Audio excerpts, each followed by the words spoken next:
Appreciate everybody joining me today. I just hit the live button, so let's make sure everybody can hear us on all the platforms. If you haven't done so already, please go ahead, introduce yourself, let us know where you're from. Come on in and join us. We have a lot to go over today. We're going to try to get to as much of it as we possibly can. Of course, the big news of today, as far as the Donald Trump trials and continuing saga is concerned, is the appeal that was filed by the attorneys, defense attorneys, for Donald Trump and associates pertaining to the so-called Fani Willis RICO case. So let's give it just 1 second here so we can make sure we get everybody in and make sure everything is working the way it should be working. Okay, I think everybody can hear me. Looks good on Facebook. We are live on YouTube, of course, and we have some folks on Facebook, Twitch, and X. Okay, great. Come on in.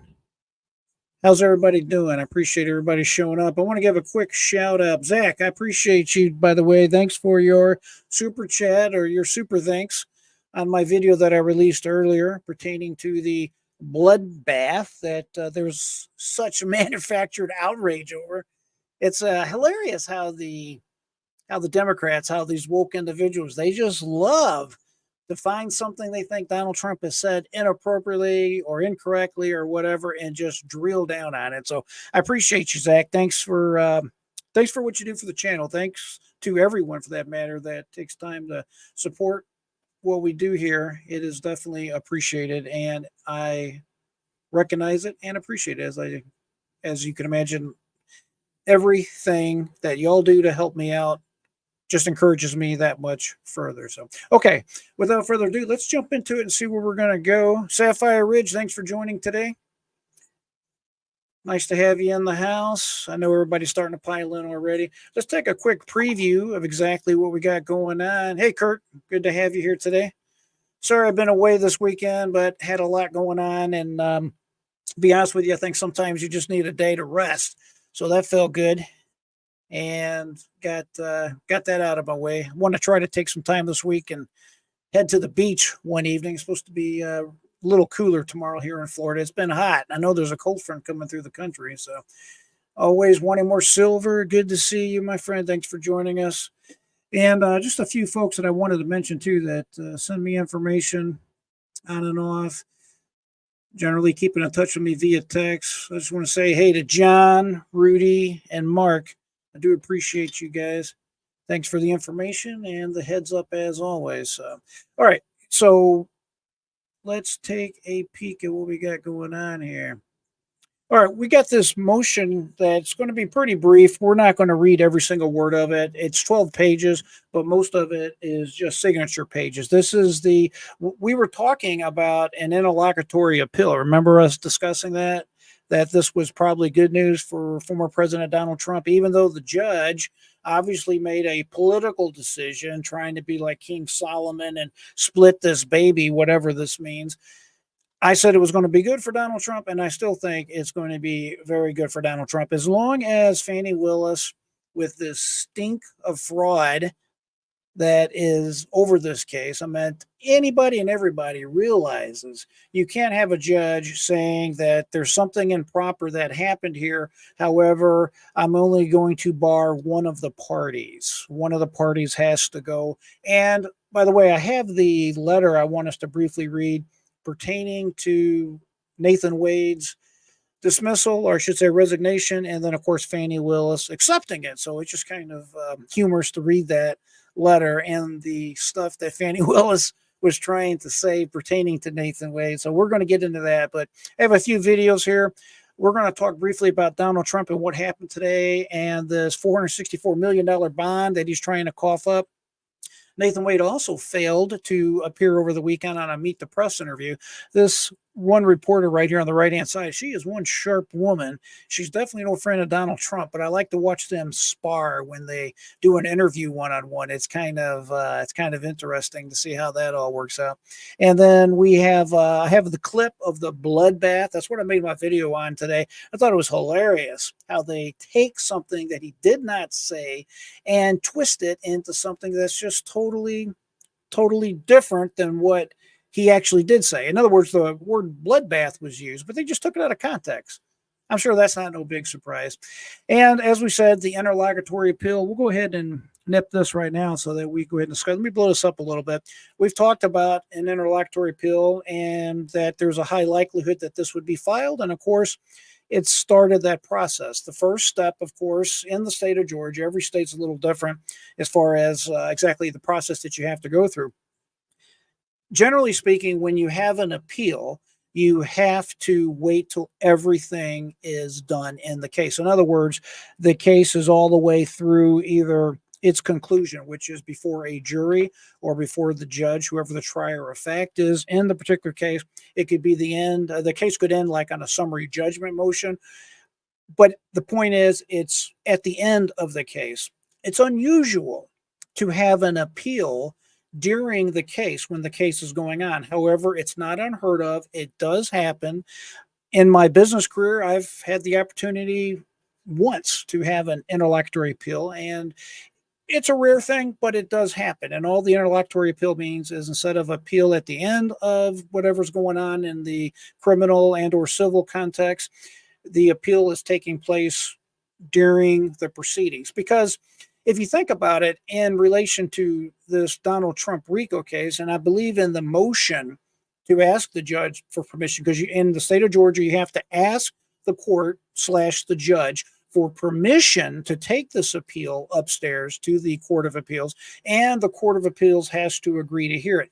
In my opinion, I think the Court of Appeals will take this case. I also think the judge will grant it because the judge has kind of hinted that in his motion. Remember, he was using words, something to the effect of that this might be something that someone has to decide on another level. I'll pull the words at a later date and we'll look at it. But I think he was definitely sending a signal that there's a good way to get rid of this case right now, at least for the next year or so. And that is to go ahead and let these people fight it out on an appellate issue. Because in the state of Georgia, the case law, the rules, if you will, on how the let's just say the procedure to remove a DA and when you can and cannot remove a DA or a solicitor, it's not written in stone. It's very unclear. There's case law showing one way versus another way. And that, my friends, is exactly what the court looks for when deciding to take an appeal. And that's any appellate court. That includes all the way upstairs to the U.S. Supreme Court. They generally want to see some kind of conflict, something that warrants their attention. And when you get right down to it, what could be more important than actually defining what the parameters of a district attorney / prosecutor, solicitor's actions are and when can they be removed and for what reason? So I think this is perfect. As we talked about before, if the judge allows this, if the Court of Appeals takes this up, you're looking probably a year to 2 years down the road before this case ever gets back on track to try to get before a jury.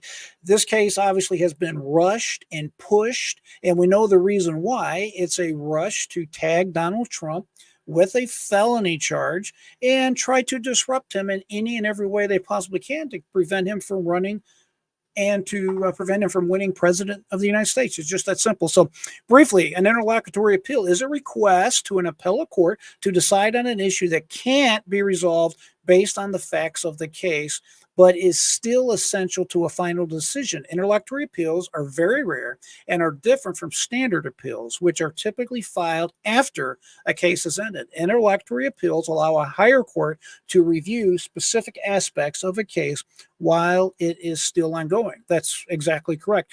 The only thing I would add is that in this particular interlocutory appeal, if the court does not act on the appellate level, then this whole case has a high likelihood of being reversed on appeal if any and all the defendants are convicted at some point. Think about it. So it's in their interest on so many different levels to go ahead and take up the appeal. Will they do that? I don't know, but we'll just have to wait and see if they will do that. So we're going to jump back onto stage number 1 right here, and let's go ahead and let's start drilling down on a few of these videos that I got. We're going to share the screen with you so that we get the sound to work right. Go ahead and drop me a comment, by the way. If you have any questions, drop them in the comments. Any observations, anything you'd like to state, let me know. Also, I'll be putting a link in shortly. If you'd like to join me on camera and make some comments, feel free to do so. I'll put all that information in the instructions. So let's go ahead and take a look at our first video. This has to do with the bond for Donald Trump. And we're going to go ahead and listen to CNN, of all places. I think it's good to kind of get a different perspective from different news channels. Remember, when you got $464 million that you're trying to squeeze to give to the state to put up the bond so you can make the appeal. And again, every state is different as to what they require. That's a lot of money. I don't care who you are, whether you're Donald Trump, any type of multi-billionaire would generally have difficulty coming up with that type of money in cash because a lot of their assets are tied up in buildings. You got to remember, additionally, the court, this Judge Engoron, said that Donald Trump could not use any bank that had some type of New York tie, that they were licensed by the state of New York. And that pretty well encompasses a lot of banks because of the New York Stock Exchange and other financial institutions. They are located right there in New York City. So this just really strings and ties down Donald Trump and his ability to find individuals that can go ahead and post a bond. He has a huge set of assets all over the world. He's got buildings in Las Vegas. He's got golf clubs over in Scotland. I mean, this man truly has a lot of money at his disposal. Unfortunately, it's not liquid cash. He can't write a check for $464 million and hand it into the court. And generally speaking, the bonding companies, where you would think, well, hell, they'll just take his assets if he doesn't pay. They don't want that. It's just like any bank that writes you a mortgage on your house. They don't want your house. They much rather you pay the mortgage back at the interest rate you agreed to. And these bonding companies are the same way. Additionally, ask yourself this question. Would you really want to be the bonding company that put that money up for Donald Trump in the state of New York, knowing how bad the politicians there, specifically Letitia James, is coming after him? You're just going to kind of draw a big old target on yourself. It's just a terrible thing. And I want to say one last thing before I get into this video, and that is the following. I think there's one thing missing here that I hear nobody talking about, and I'm telling you, this could be a problem. And it is something called wrongful levy. Now, what is wrongful levy? Well, what happens is Letitia James has promised that she's going to go ahead and start grabbing his buildings and his assets to satisfy this bogus, terrible judgment. Well, what happens, whether it's Donald Trump or anyone else, if a party, in this case the state of New York, they grab his buildings, all right, and they take it from him and they sell them or do whatever they want to do with them? And we're going to pretend that, let's just say Donald Trump appeals to the U.S. Supreme Court on the 8th Amendment, that this is a ridiculous fine, that the Constitution prohibits this type of fine where there's no victim, no one complaining, no one losing money, and an attorney general that ran on a platform that I'm going to get Trump. Let's just say that he wins down the road. Well, there's a problem. They've already taken his assets. They've taken his money. You can't really make him whole because they have literally taken away physical assets from this man. Well, that is major money on the part of New York State, New York City, whomever is the entity that takes these assets and does whatever they're going to do to them. The state of New York is going to be in deep trouble. I'm telling you, the cases, the rare cases I have found pertaining to wrongful levy, it's big dollars. It's huge dollars. Generally speaking, the sheriff's office that goes out and takes items from somebody that might owe a judgment creditor, they will not do it unless and until they know all the exhausted, or that all the appeals are exhausted. And generally, they want some attorney, some officer of the court saying, this is what you're to go grab.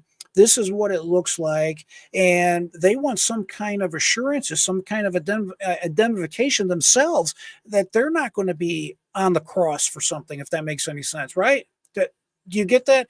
So I'm not sure why the state of New York would allow Letitia James to go forward to grab these assets. Now, I realize that she is running a political agenda. She probably doesn't care anything about the state of New York or the taxpayers of the state of New York. But I can tell you down the road, it could be a very serious problem for the state of New York, because I don't see how this verdict is going to stand at least for $464 million. If anything, it should be lowered to like maybe $500,000 or something like that. But we'll see. Let's listen to Wolf and his guests here and see what they have to say about it. So we're going to talk about it in a minute.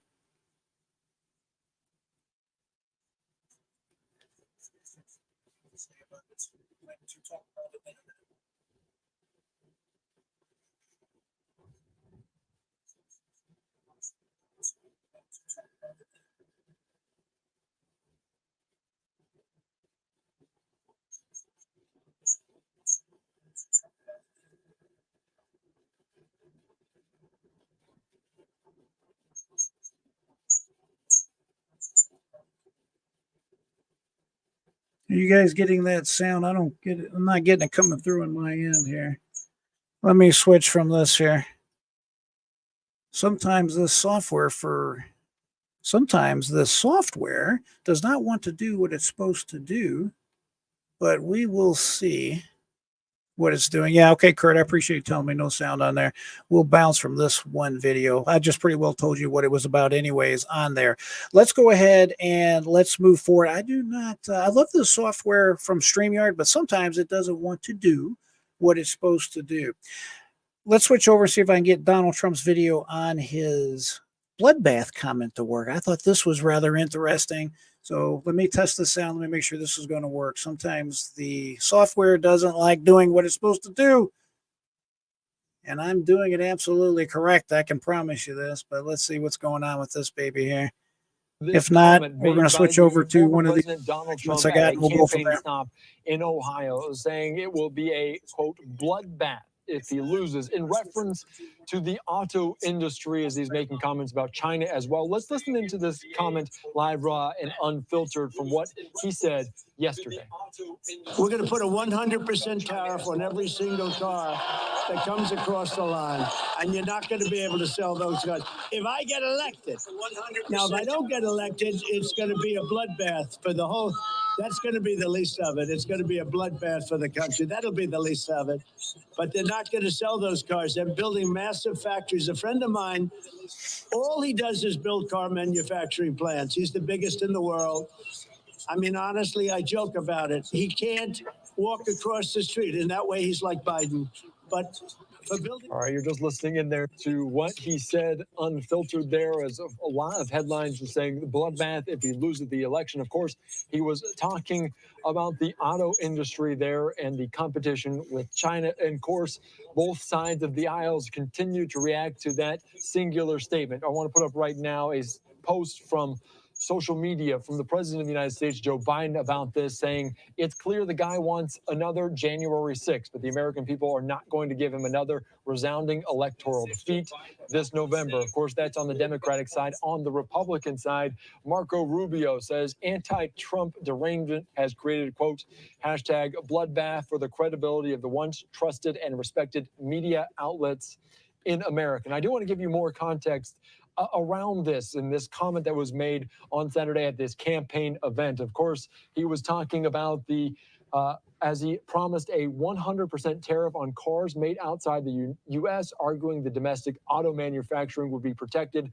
only as if he is elected. The comment came in the midst of an extended riff on the auto industry unions, the transition to electric vehicles, and auto plants in Mexico. Trump has sought to woo automakers and appeal to voters in the Rust Belt states by hammering on trade, tariffs, and EV manufacturing. Of course, the former president later stressed to the crowd that his belief in the urgency urgency of the November election. Quote, if this election is won, I'm not sure that you'll ever have another election in this country. Saturday's rally also held support of businessmen there as they preferred candidate on the Republican Senate, a key race in Ohio for that. President Biden, their campaign latched onto it as the bloodbath, saying the former president wants another January 6th. They said in a statement, this is who Donald Trump is, a loser who gets beat by over 7 million votes. And then instead of appealing to a wider mainstream audience, doubles down on his threats of political violence. The Trump campaign shot back, saying the former president was speaking about auto workers. They said in a statement, Biden's policies will create an economic bloodbath for the auto industry and the auto workers. Yeah, they love to find any way they possibly can to basically just burn Donald Trump any and every way they possibly can. And I don't know why we expect anything else. I mean, it's just the way these people are. Anything they can say to try to say that he's dividing us or he's causing a problem or that he is unhinged or whatever. Let's be honest about it. They can't help themselves. But the funny thing is, you know what it reminds me of? It reminds me back when the January 6th stuff was going on, or basically any election, let's just say any election, where the results are coming in or it's the day after. And you always have the Democrats saying, oh, this election should be challenged. This and that was going on. But when Donald Trump, back in January 6th, he's saying that I have to check and I have concerns about the election, they brand him as being some kind of idiot that's trying to overthrow the country. Listen to this particular clip. I think this should work out fine. Politico.com reports tonight on the, quote, bloodbath at the RNC. Headlines calling it a, quote, bloodbath. A bloodbath. Not only is it going to be a bloodbath, but after they leave New Hampshire, it's a bloodbath on her home turf. That's really tough. Trump has left a lot of corpses in his wake. I mean, we can count the bodies as part of the, quote, MAGA drive to take over Maricopa County.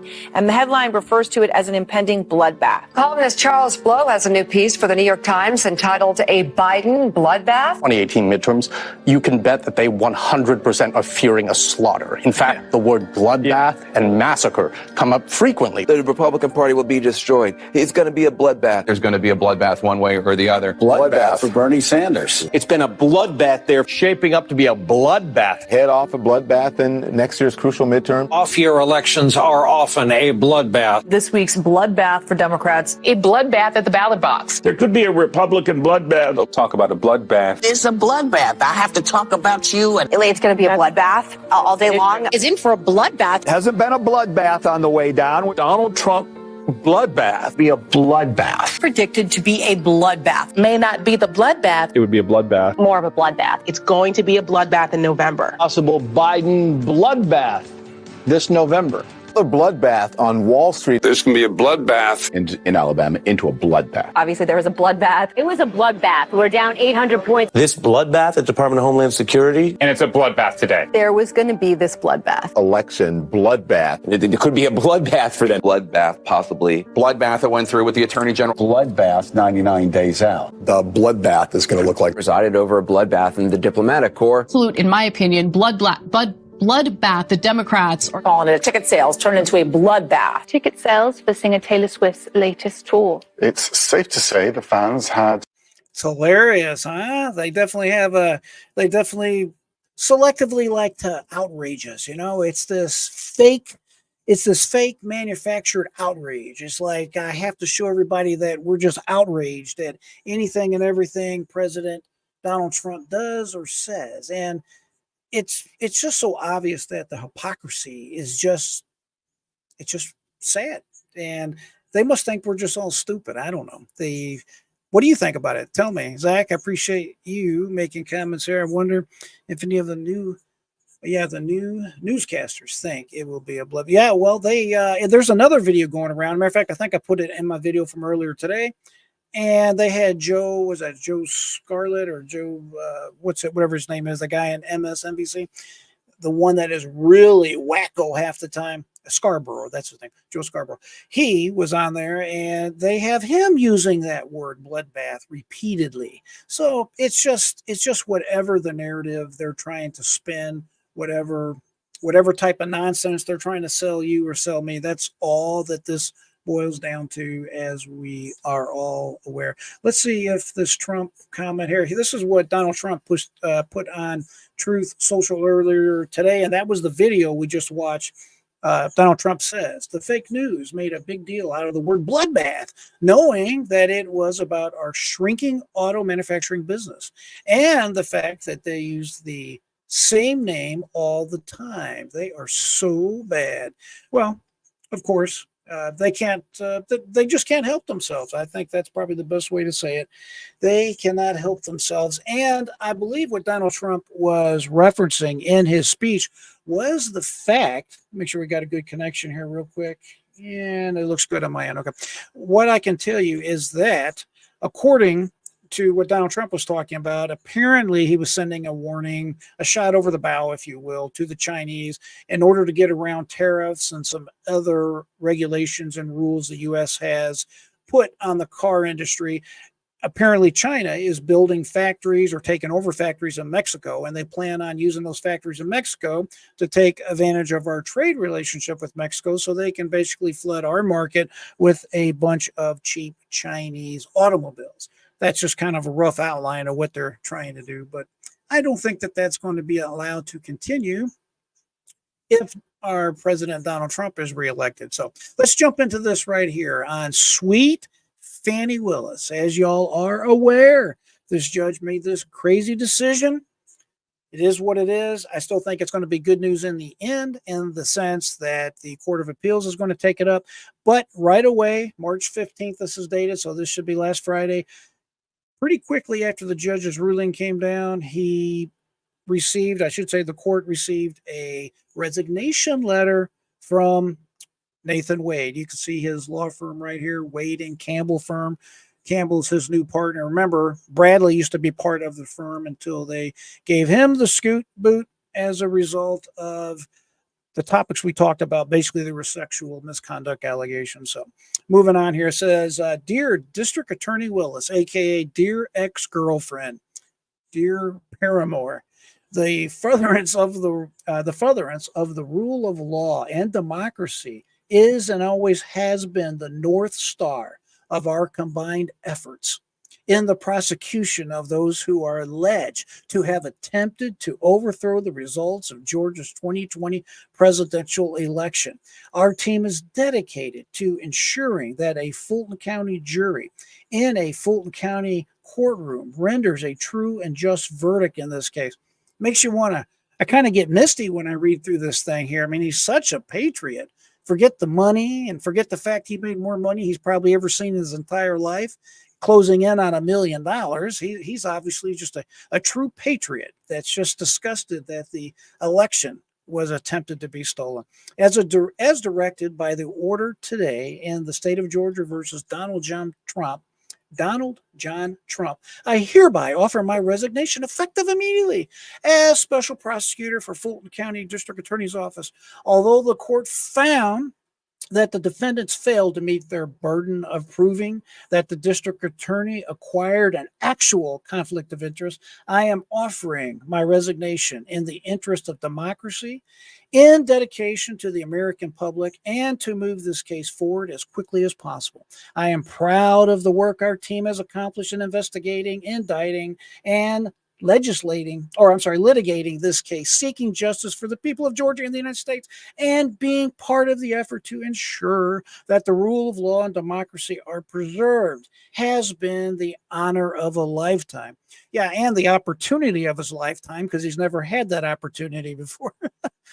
I am sure that the case and the team will be in good hands moving forward, and justice will be served. You, the team on this case, and the entire office have my prayers for your safety and your success in the pursuit of justice. Oh, man. You know what? I think I've misjudged this man. He's a true patriot. This guy is just a good, patriotic guy trying to help the country out. Wow, ain't that something? And here is Sweet Fanny's response, Office of the Fulton County District Attorney's Office, Atlanta Judicial Circuit. And this is her response to Nathan J. Wade Esquire. Dear Nathan Wade / my ex-boyfriend, I received your resignation letter date, and she's gonna kind of go on a diatribe here, so I want to put you on special notice warning here of what's going to happen here. I received your resignation letter dated March 15, 2024, and I accepted it effective immediately. By the way, folks, no one's getting back any of that money up to $1 million that she paid her lover, Nathan Wade. All that taxpayer money, that's gone. There is no refund. It's out of there. I compliment you for your professionalism and dignity you have shown over the last 865 days as you have endured threats against you and your family as well as unjustified attacks in the media and in our court and your reputation as a lawyer. You know, he had a fantastic reputation.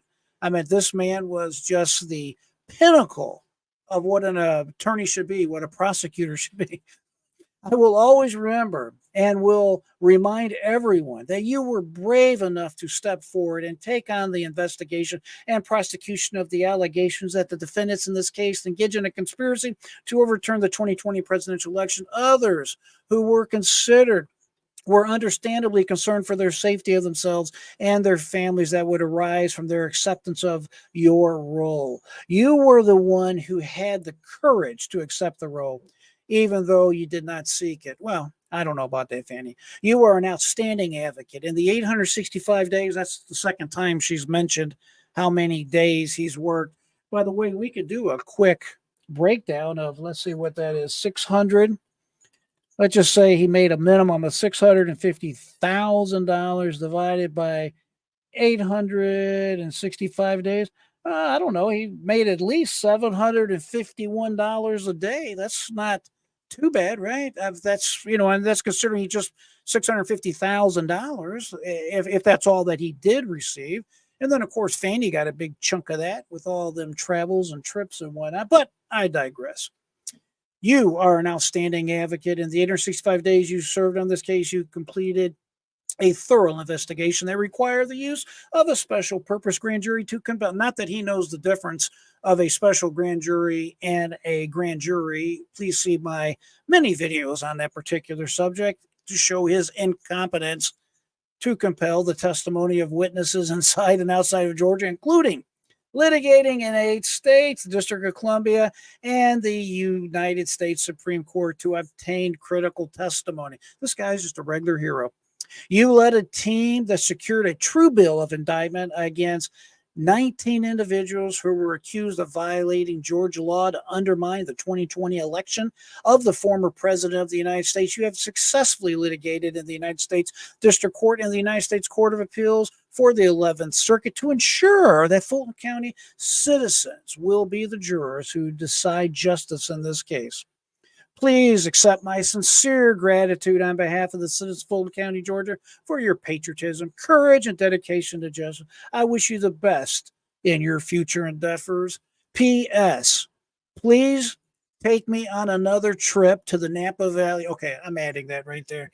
Man, what about that, huh? That is just amazing. These people, they have no end to their hubris. They have no way to understand just how evil these people are, just how crooked they are. What a sad, terrible thing to be doing. And it's so ridiculous on so many levels. They can say whatever they want to say. This is obviously going to be their diatribe, their little story they're going to go with. But you and I know the truth. We know exactly what has happened here. We know that they have tried to cause all kinds of problems, and they have tried to basically steal money from the taxpayers of Fulton County and the federal government because of the COVID money. They also took COVID money in addition to everything else that was going on. So absolutely crazy. Zach, thanks a lot for a super sticker again. Man, you're the bomb. I appreciate that. Thanks so much. I'll be posting everybody's comments up here in just a second. Yeah, I've heard it's all the way up to $1 million.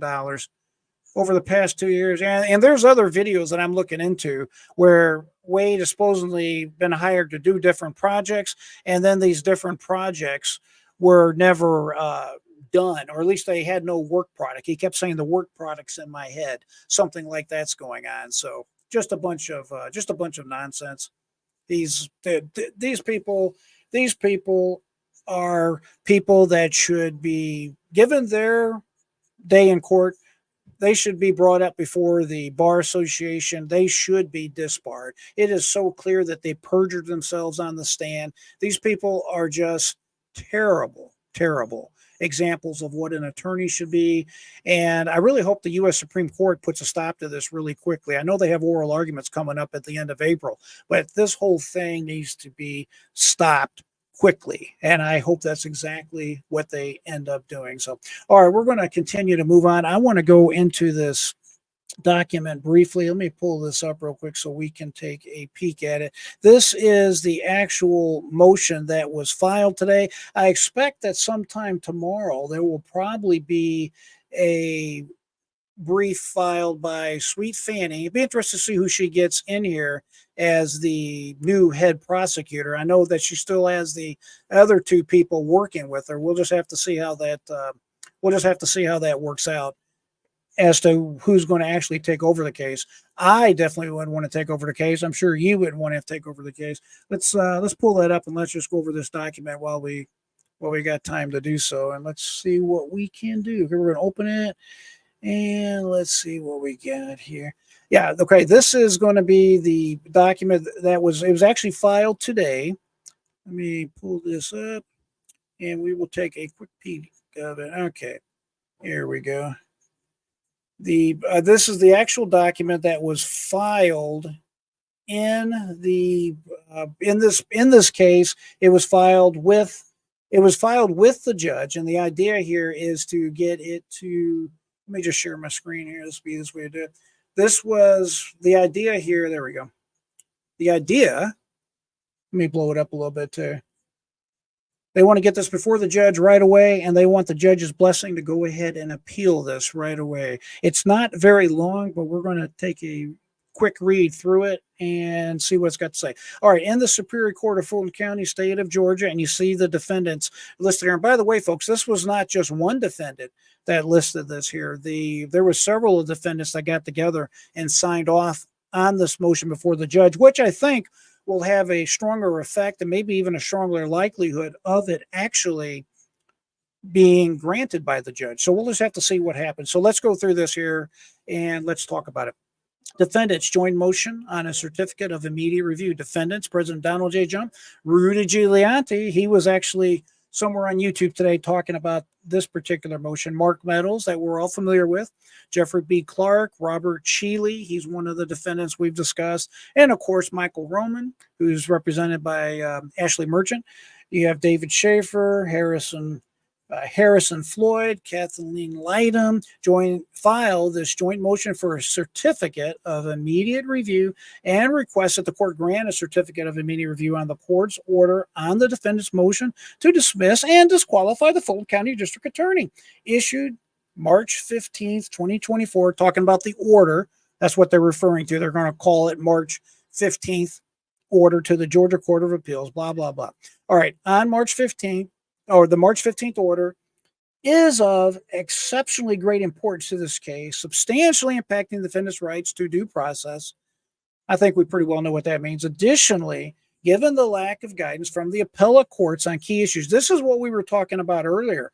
There is not clear guidance, case law, whatever you want to call it, or both actually.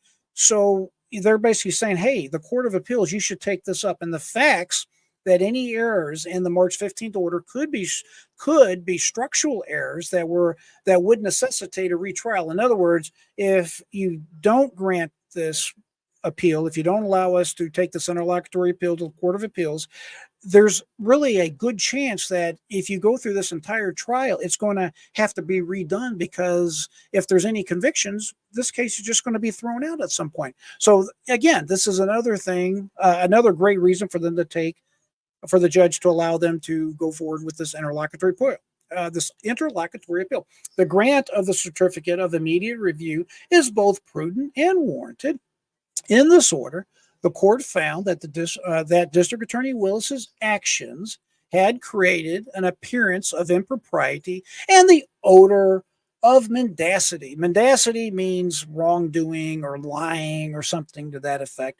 This odor that lingers in this case, as well as the continuing possibility that an outsider could reasonably think the District Attorney Willis is not exercising her independent personal judgment, totally free of any compromising influences. And this is what is important, because when you are being prosecuted, or in this case, even persecuted, you're entitled to an independent prosecutor. It's just some of the rights that we all have as citizens of the United States, afforded to us under the Constitution of the United States.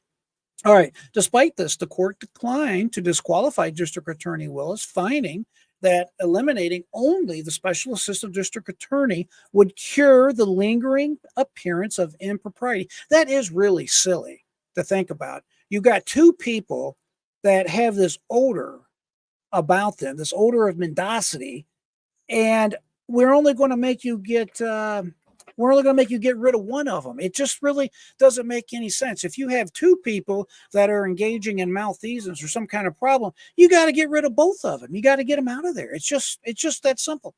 Defendants believe that the relevant case law requires dismissal of the case, or at the very least, the disqualification of the district attorney and her entire office under the facts that exist here.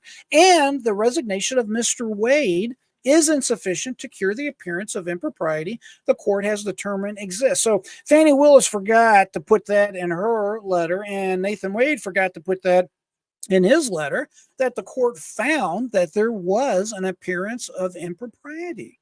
It's funny how they leave out these important details, right?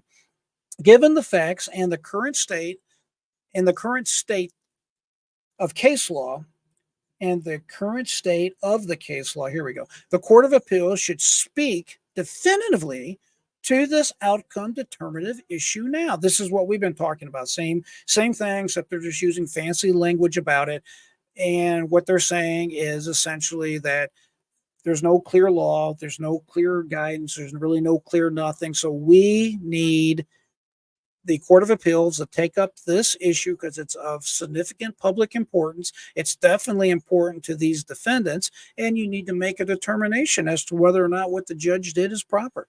The court also found that District Attorney Willis' nationally televised speech at Big Bethel AME Church on January 14, 2024 was legally improper, but declined to disqualify her on the basis of this forensic misconduct and the other forensic misconduct proven by the defendants. It is amazing that she went to this church, committed blaspheming, basically defamed these defendants. She poisoned the jury pool. How do you go into a church and you tell everybody that's listening, the entire world, the entire jury pool on top of that, that God has sent you to do this? That's what she said.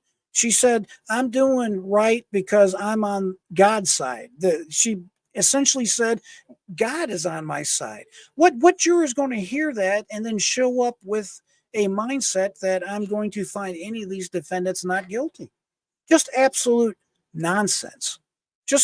It's so unfair to any defendant in this case. So it says, noting in particular the lack of guidance in the Georgia case law for the standard for disqualification of a prosecuting attorney and for forensic misconduct. All right, and they're given some of the case law that's right here, and they're pouring through this. Unmourned from precedent, the court feels confined to the boundaries of Williams and restricts the application. So they're getting in the weeds here a little bit. Based on the holding in Williams versus State, and we've talked about before how you can look these cases up. You can literally highlight the case that they are talking about and then just Google it, and you can read all you want to read about it. And the other persuasive authorities from the U.S. Supreme Court and other jurisdictions cited to the court on the forensic misconduct. However, it is likely that the Georgia appellate's courts would decide that District Attorney Willis' forensic misconduct requires her disqualification in this case. At a minimum, the factual findings of the court and the lack of appellate guidance from the Georgia courts on the issue weigh heavily in favor of immediate appellate review. Boom. Same thing again, just restated, especially given the failure to disqualify a prosecutor who should be disqualified is a structural issue that could necessitate a retrial without any additional showing of prejudice. Boom. I mean, they're laying it out in perfect language right there. I appreciate y'all's comments coming in too. I think y'all exactly right. And yeah, Anna Cross left. She was one of the attorneys on this case, or I think she was actually one of the prosecutors, but she left either way. Charles, thanks for joining us tonight. Yeah, she's full of Tyson. She's full of something, that's for sure. All right, moving on.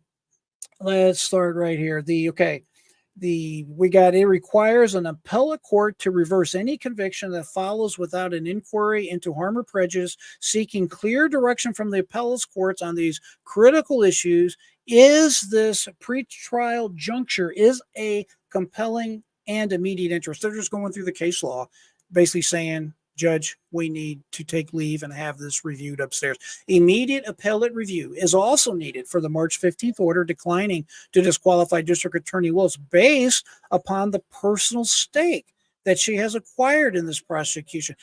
You know, it's just outrageous that these individuals clearly committed perjury, clearly engaged in a fraud upon the court, and they're still having to wrangle over these issues. It's really unconscionable when you get right down to it, both through her actual conflicts of interest and the appearance of impropriety created by her actions. Remember, we talked about what standard were they going to use. Was it just an appearance of a conflict or the actual proving of a conflict?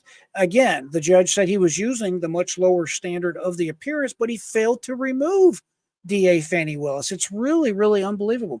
Specifically, the Georgia appellate courts, in applying their relevant precedents, including in McLaughlin, would likely determine this qualification of the district attorney is required when she had acquired a personal stake in the prosecution by either laboring under an actual conflict of interest, including a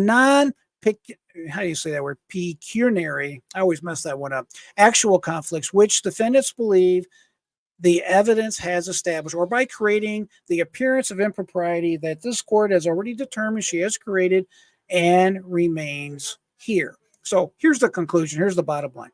A criminal defendant is entitled to a disinterested prosecutor. Boom. Restating the obvious. And he cites the case law. The case law says if any assigned prosecutor has acquired a personal interest or stake in the conviction, the trial court abuses its discretion in denying a motion to disqualify. Boom. How can you say Fani Willis does not have a personal interest? She's got a book deal. She was interviewed for that book. Well, I don't really know what her ownership interest is in that particular book. What was it called? It was called Find Me the Votes or something to that effect. She was interviewed and taken part in that. She's already admitted that she went on vacations with the money that she paid. If this would have been any other type of case and just a regular vendor, it would have been honest service fraud and she would have already been brought up on charges. I don't understand the kid gloves in this situation. Well, I do understand it. The judge is running for election. Now he has one or two opponents, and it's coming up this May. So unfortunately, this is the reason why I wish we did not have elected judges in this country, because of this exact type of situation. And he goes on citing different rules. Certificates of immediate review have been granted by courts under similar circumstances. Again, more and more case law granting interlocutory review following the trial court's grant of a motion to recuse the DeKalb County Solicitor General. Now he's picking it back up. Whether District Attorney Willis and her office are permitted to continue representing the state of Georgia in prosecuting defendants in this action is of the utmost importance in this case, and ensuring the appellate courts have the opportunity to weigh in on all these pre-trial matters is paramount. As noted, should such review not occur until after any trial in this case, and these decisions were ultimately reversed on appeal, such reversal would likely require the retrial of every convicted defendant without any additional showing of error or prejudice. Boom. And again, he's citing the case law on this right here. He concludes, for all these reasons, defendants, President Donald J. Trump, Rudy Giuliani, Mark Meadows, Jeffrey Clark, Robert Sheekley, Michael Roman, David Schaefer, Harrison Floyd, Kathleen Latham, respectively request that this court grant the defendant's joint motion for a certificate of immediate review and issue a certificate of immediate review to the court's order on the defendant's motion to dismiss and disqualify the Fulton County District Attorney issued March 15th, 2024 to the Georgia Court of Appeals pursuant to the law. Respectively submitted. You got Stephen Sadow here. They always put their information, their bar number, their contact information. And of course, Sadow represents Donald Trump.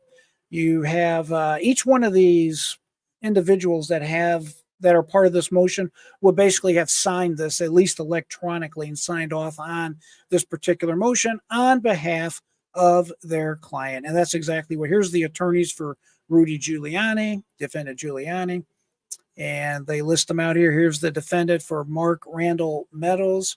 They got their attorney firm right here. You have this particular firm. This is representing Jeffrey Clark.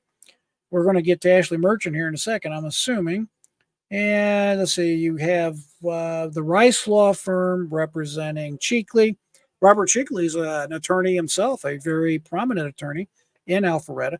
The Merchant Law Firm you have for Michael Roman. Of course, we love Ashley Merchant, right? We've talked about her extensively. She is a fantastic attorney in my mind and always will be. So you have all these attorneys here saying, me too, and they're taking a signature essentially for their client. So there you have it. That's it in a nutshell. Outrageous on so many levels.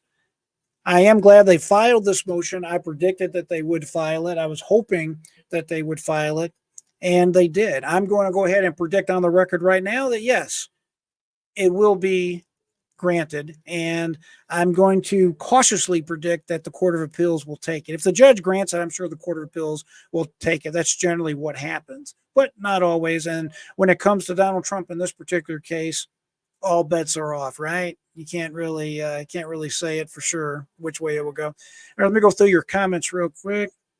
Yeah, Charles, lots of swamp rats out there. Zach, it's a legal quagmire. Basically, yes. All right, Charles, what's President Trump's chances of winning an appeal? Well, you got a lot going on right now. Not only do you have, let me see if I got that pulled up here. Not only do you have this particular situation going on, but you have a new law that was just passed in Georgia. The governor signed it, called the Prosecuting Attorneys Qualification Commission. They are going to be looking into all prosecutors in the state of Georgia, but specifically Fani Willis. And this board will have the ability to remove and or prosecute any, let's just say, rogue district attorney. So this is another good piece of news that I definitely want to talk about at some time in the near future. So I think it's pretty good that I don't see this case seeing the light of day as far as a trial. I just don't see it. It used to be one of the cases that concerned everybody. But the reality is, if Donald Trump is reelected president, this case will be on an indefinite hold. It is so obvious that the vast majority of these cases are Democratic, woke prosecutors making a name for themselves, trying to stop Donald Trump from being the next president of the United States. They're Democrats in a Democratic area. It's also clear that this is nothing but a conspiracy by the Biden administration, if not Joe Biden himself, and they are all orchestrating this together. They're all singing from the same sheet of music. We know this for so many different reasons and from so many documents, and there's more information to come talking about exactly this same subject, and I'm definitely following it. That I can absolutely assure you. It's obvious what's going on here, and we're just going to call it as we see it. But I think things are looking good for Donald Trump. It's not going to be a perfect ride for him. I mean, he's being hammered from all sides. All we can do is hope he gets into office, and we can hope that the U.S. Supreme Court steps in and puts a stop to a lot of this here. Sapphire Phil Holloway said because, yeah, I like Phil Holloway. Shout out to him, by the way. Said because she's the DA that the state AG Chris Carr has to investigate. Yes, I believe the AG can remove her. That's exactly right. That is absolutely. And Phil is a practicing attorney in Cobb County in the state of Georgia, so he can practice anywhere for that matter. And I like his commentary, and I think he's right on spot with that. He's the one that's on that Megyn Kelly program a lot that we tune into. And Zach, elected judges may be fairer than the progressive judges being appointed. You know, maybe. What I will say is I just don't like these elected judges. I never liked elected judges. The United States, in my understanding, is the only country in the world that has elected judges. You really need appointed judges for the obvious reasons that we're seeing in this particular case. It is so clear that the judge made this decision, this King Solomon type decision, obviously because he's coming up with an election this May, and he was trying to find some way where he can keep a seat. You got to remember, this is a young judge. I believe he's got a couple children, young children. He's only 34 years old. Listen, these people know where their bread's buttered. They know where their paycheck is coming from. He was appointed to this job by Governor Brian Kemp, and he doesn't want to lose this job. This is the job that's supporting him. This is the job that's taking care of his family. If he comes out and he was to throw DA Willis completely off this case in a heavily minority district like this particular section of Fulton County, in the county of Fulton County, you're talking about the city of Atlanta, you and I both know what would happen. One of the main guys running against him is an individual either still associated, loosely associated, or was one of the principal heads of the Jesse Jackson Rainbow Coalition type thing. So what do you think he's going to do? Of course, he's going to have to rule the way he ruled. And that's unfortunate, because justice is supposed to be blind. Justice is supposed to be fair to all, and they're not supposed to have these outside pressures pressuring them to make a decision one way or the other. That's just the way it's supposed to be. Yeah, Kurt, that law will not help in this case. Well, it could help, because my understanding is if you're talking about the Prosecuting Attorneys Qualification Commission, they could remove DA Fani Willis. And if you're wondering why it's taking so long to remove Fani Willis, the problem with her is Donald Trump also upset the current Secretary of State, that Brad Rothenberg. He also has been going to war with the Governor Brian Kemp, the current governor there in Georgia. So not only does he have, unfortunately, Democrats coming after him, I think certain Republicans are enjoying seeing Donald Trump raked over the coals because of the way he raked them over the coals, at least in their mind. So that's kind of what's going on. It's kind of a double whammy. And Charles, we need to take our country back. Yeah. Well, like I said, that's what we're trying to do. We're trying to shine a light on all the nonsense and all the silliness and craziness that's going on. And we'll just have to wait and see how that works out. So folks, we're going to cut it here for the day. It's been right at 1 hour. I appreciate you joining me. Always say, keep that mind free and never give up. And until next time, my friends, I am J.R. Duke.